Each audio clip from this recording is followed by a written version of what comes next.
खेतों में फसलों की पैदावार की बढ़ोतरी के लिए किसान विभिन्न प्रकार के रासायनिक उर्वरकों का प्रयोग करते हैं। यह रासायनिक उर्वरक भले ही तुरंत प्रभाव से फसल उत्पादन में वृद्धि करती हो, लेकिन यह हमारे खेतों की मृदा के साथ ही हमारे स्वास्थ्य के लिए भी काफ़ी नुकसानदायक होती है। इसीलिए ज़रूरी है कि किसान अपने खेतों में हरित खाद का प्रयोग करके अपनी फसल की पैदावार बढ़ाने के साथ ही खेतों की उर्वरा शक्ति को भी बढ़ा सकते हैं। इसके लिए किसान ढैंचा बीज का प्रयोग करके अपने खेतों की उर्वरा शक्ति को प्राकृतिक रूप से बढ़ा सकते हैं, क्योंकि इसमें भरपूर मात्रा में कार्बनिक पदार्थ पाए जाते हैं जो हमारे खेतों की मृदा के लिए बेहद फायदेमंद होते हैं। इससे फसल उत्पादन में बढ़ोतरी होने के साथ ही हमारे खेतों की मृदा की उर्वरा शक्ति में भी बढ़ोतरी होती है। रायबरेली के राजकीय कृषि केंद्र के सहायक विकास अधिकारी दिलीप कुमार सोनी बताते हैं कि लोग अपने खेतों में फसल से अधिक उत्पादन के लिए रासायनिक उर्वरकों का प्रयोग करते हैं, लेकिन यह बहुत ही हानिकारक है। इसीलिए हमें अपने खेतों में हरित खाद के रूप में ढैंचा के बीज का प्रयोग करना चाहिए, क्योंकि इसमें भरपूर मात्रा में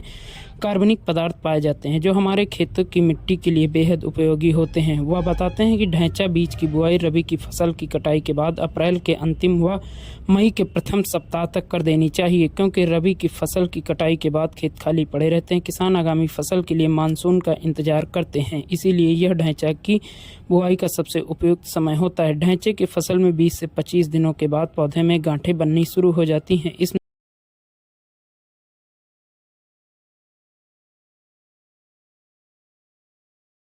ढैंचा हरी खाद की फसल है और इसको बोने के बाद किसान भाई जो है अपने खेत में पोषक तत्वों की अच्छी मात्रा प्राप्त कर लेते हैं, क्योंकि 1 हेक्टेयर खेत में अगर ढैंचा की फसल वह बोते हैं हरी खाद के रूप में, तो तकरीबन नाइट्रोजन की अगर बात की जाए तो 50 से 60 किलोग्राम नाइट्रोजन जो है वह 1 हेक्टेयर खेत में पूर्ति कर देती है। साथ में बहुत सारे पोषक तत्व हैं जो ढैंचा की हरी खाद की जो फसल है वह खेत को उपलब्ध कराती है।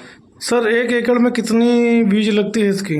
1 एकड़ में तकरीबन 15 किलो के आसपास बीज जो है इसमें। सर इसकी ये कहाँ से उपलब्ध होता है किसानों को? ज़्यादातर जो बीज है वह राजकीय कृषि बीज भंडार से ढैंचा का बीज जो है किसानों को मिल जाता है।